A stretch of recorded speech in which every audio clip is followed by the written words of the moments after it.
At the Global Liver Institute, we believe it all starts with a patient. So what happens when a patient, a liver patient no less, one of the 500 million people living with conditions that often go undiagnosed, untreated, or misdiagnosed, mistreated, and stigmatized, brings the challenges of liver patients front and center? And what happens when a patient then leads a discussion with world experts in policy, research, clinical care, and wellness on ways to overcome these challenges? Let's find out today on GLI Live. Hello and welcome. This is not only GLI Live, but a GLI Live Extra. It's an extra special edition of our program since we are just on the tails of finishing our GLI Advanced Advocacy Academy. Really, with all due respect to the December holidays, I think this is the most wonderful time of the year, A3. So I'm here with two of our A3 alums, John Mahalchek and Lorrinda Davis, and they're going to just give us sort of a hot take on what just happened and what their experience was with A3. But let me allow them to introduce themselves. Maybe first, Lorrinda, tell people about yourself and how you got to A3. Well, my name is Lorrinda Davis, and I got to A3 by, first of all, I had fatty liver disease. It turned into end-stage liver disease, then turned into liver cancer, and I had a liver transplant. And so I met Karen Hoyt and Kim Martinez, which are graduates of A3, and they really encouraged me to come over to Global Liver Institute and check it out and participate. And I've just been amazed at the last 3 days. It's been exciting and very informative. So fantastic. John, introduce yourself to people. Hi, everyone. My name is John Mahalchek. I live just right outside of Pittsburgh, Pennsylvania. Although my journey with liver disease is relatively short, I have been dealing with chronic GI conditions starting back in 2006. I had chronic pancreatitis, and I ended up getting a total pancreatectomy with auto islet transplant. So basically, my liver now functions as both a liver and a pancreas. It just so happened back in 2019, I was having a gastric revision surgery, and they took a liver biopsy, which showed that I had fatty liver with fibrosis.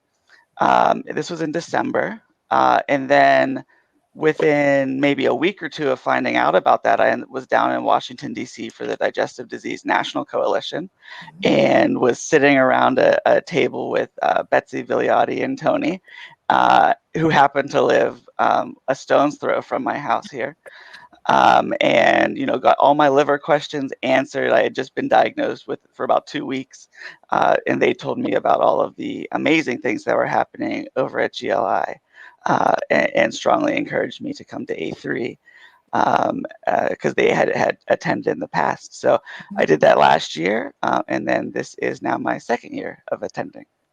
It is so exciting to have a growing community of patients. And I'll be honest, when I first came up with the idea, I thought it would sort of be one and done, that people would sort of learn different things about telling your story, or about research and development, or about policy, even about coverage and value issues, and then sort of go off and advocate. And the fact that people come year after year to learn new things, but also to reinforce that sense of community is really so humbling. It's really so humbling, and I think becoming so powerful as the numbers grow. There are with this class, there'll be more than 200 patients or caregivers who have come through the Advanced Advocacy Academy and are now, equipped to do a host of things throughout the liver policy ecosystem, and that's so exciting for me. And I'll just, before I belabor it too much, it's just really important for people to understand that A3 is not about, GLI enforcing its vision of what, policy should be, or what advocates should be, or even what advocacy should look like. It's really about exposing people to all the different levers that there are to create change in healthcare that might improve the outcome of a liver patient, broadly defined, because we have so many types of liver patients and caregivers represented, even just amongst the three of us here. And that's so important. And so that people match their personal talents and experiences, the point of pain, perhaps, that the problem that they really want to solve, and then we help support them in solving them. So it's very much a personalized experience is our intention to give, not about sort of how you serve GLI. And that's really important to me as a patient, to create a truly patient-centered experience. And so tell me, did that come across? I mean, so what were your takeaways of the past few days? So maybe Lorrinda, start things that stand out for you. Okay. So Lorrinda, and I will say I'm from Oklahoma City, Oklahoma, because I didn't clarify. I'm just somewhere in the United States, but really in the middle. So the one thing that I took away is, when you first actually go to the Global Liver Institute website, and it says it starts with the patient. For me, that's what it is about. And to have the commonality of people coming together and learning more about carrying the message to people to educate and advocate for others is extremely important.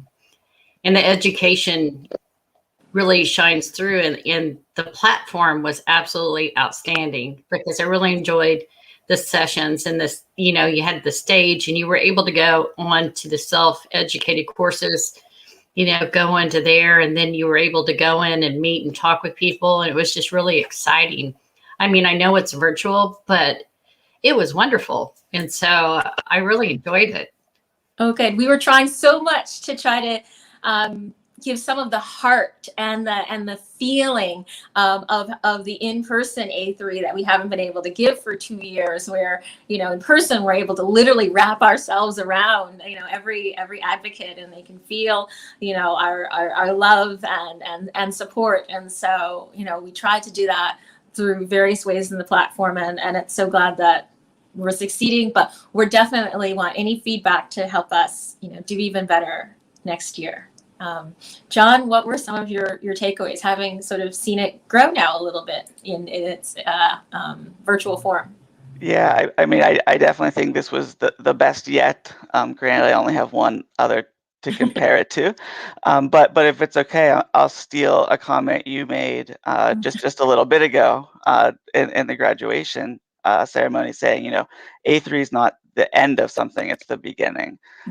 And I really think that is the thing that I got the most out of it. It is the networking, meeting with folks who are going through similar things, who are in various phases of their advocacy journey, where we have some people who have been doing this for a really long time, and others who are new to the advocacy world. But just making those connections, I think, is so important. And then also picking up the practical skills, right? Like how to have successful meetings with folks on Capitol Hill, how to use social media effectively as an advocate, the importance of sharing your story. And it also gives us some opportunities to practice that, which I thought was really nice. And I know things have been tough with having to go virtual, but I do agree a lot with what Lorrinda said about the platform this year. I feel like, I've been doing various virtual conferences for the past year and a half, and this is by far the best platform that I've used as far as networking goes. It really gave us the chance to interact, which I thought was very important. Fantastic. Yeah, I saw the relationship sort of develop across the days, and as people's comments, evolved, and the breakout sessions were people really had a chance to ask their questions and question each other, and explore. And so I thought that was wonderful because, learning from each other is really the most important part. Sure, there are the, bells and whistles and the, how do you tell, portal hypertension, from biliary atresia, are all good things to know. However, the who to call on, when you need help, pulling things together back in your communities is, I think, the most important thing. And knowing that you're not alone in trying to do this very hard work, very difficult work, particularly managing and balancing, your own health with your desire to advocate for others, something only somebody who's also, wrestling with those issues can understand. So I'm so glad that that was, progressing as our intention. So I'll just, since this is just a quick GLI extra, you share, a tip for someone who maybe considered this but said, no, this maybe not for me. Why should somebody come next year? Maybe John and then Lorrinda. Yeah. So I think for anyone on the fence, it doesn't hurt to give it a shot. No one is going to force you to do things that you're not comfortable with. Like, if you're not quite comfortable sharing your story yet, that's okay. If you are, then you have that opportunity. I think one of the nice things about being virtual is it allows folks to kind of build their comfort level as we go. You're not like jumping right in and talking for 10 minutes about a topic. You can kind of ease yourself in. And then just picking up on networking, I think is huge. I didn't mention this earlier, but I think, so attending last year, I had just really begun to explore advocacy. Attending, I got started because I went to an FDA meeting about a medication that started was right at the top. Yeah, big. I went to watch, I went to observe. But yeah, so that was the first thing I did, and there was never anybody who was kind of showing you the ropes. I've worked with various different nonprofits, and everyone does a great job, but I really thought A3 last year, and I even said this in the graduation last year, I think A3 is what finally allowed me to be comfortable adding patient advocate after my name. Beforehand, I would say it, but I kind of not felt like an imposter per se, but I felt like I didn't really know what I was doing. And I think coming to A3, now I'm very comfortable, typing it out, John Mahalchek, and then patient advocate. And there's no, like I said, there's no downside to giving it a shot. So if you're on the fence, take a leap of faith and join us. Fantastic. Lorrinda, what would you say? I would say if you're on, I would say if you're on the fence, there is an opportunity for everyone to participate. And that is the beauty of it, you can educate yourself at your own pace. You can talk to others and you can grow. And, when we're unsure, it's because we don't know what the process is. And in here, we get to learn what the process is, how to tell your story. And it's spelled out for you. And it's a beautiful thing because it's not, as Donna, as you said, it's not just Global Liver Institute. It's about being an advocate and how do you carry that message of advocacy and the message that you need to carry for your illness because of being liver has so many various things and just, we have a lot to deal with and being able to communicate that to others. And so I would encourage everyone because I was able to do that from my house to participate because of this virtual meeting.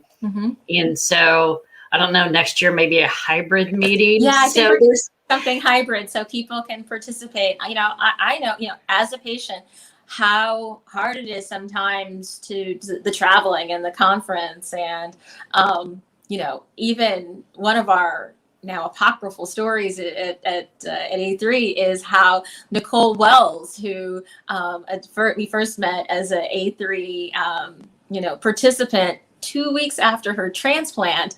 And we were so scared for her. And, we were like, sit on the couch, and, we were bringing her food, and we were, and so the fact that she wanted this information so badly, so much, that she was going to come 2 weeks after her transplant. Thankfully, as liver patients, we supported her and, and took good care of her. And the fact that she progressed not only through successful advocacy in her state, but is now on staff at GLI is such a wonderful, progression that I'm just really so proud that we're able to provide that type of support and opportunity. But we don't want anybody endangering their health to come. So we will, have some hybrid option. It also allows us to bring in people from around the world, both, speakers and participants. And we are a global organization. And so understanding how to advocate in different healthcare systems outside of the U.S. is very important to us.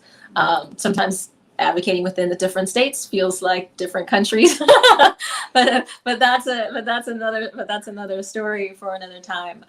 But yeah, definitely we heard that, and I loved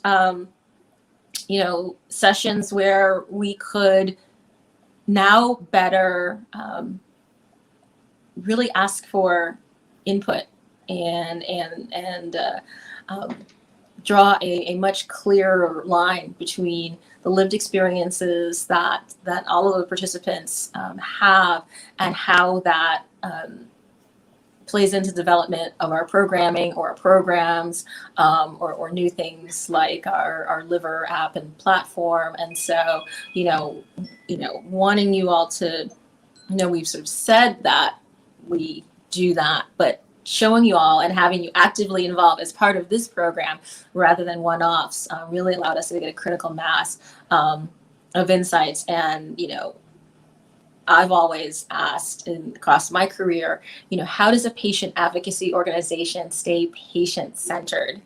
And it's more than just having a patient at the helm. It's about really pulling through in all of our processes and all of our thinking and all the ways that we do things, making sure that patients are in the lead and are involved. And so I thought it was a tremendous opportunity that finally we're, sort of big enough and have enough staff to have those sessions where we've been, formally having breakout groups for insights for different things that we're contemplating. So that was really exciting. And then I think too, like for people who are still on the fence, I mean, like we said earlier, it's not a one and done, right? So you can come participate as you're comfortable, but know that, we're going to, like we did the quarterly check-ins and everything, Mm-hmm. and you'll be able to stay involved and kind of gauge your involvement based on your comfort level. Absolutely. I really, oh, go ahead.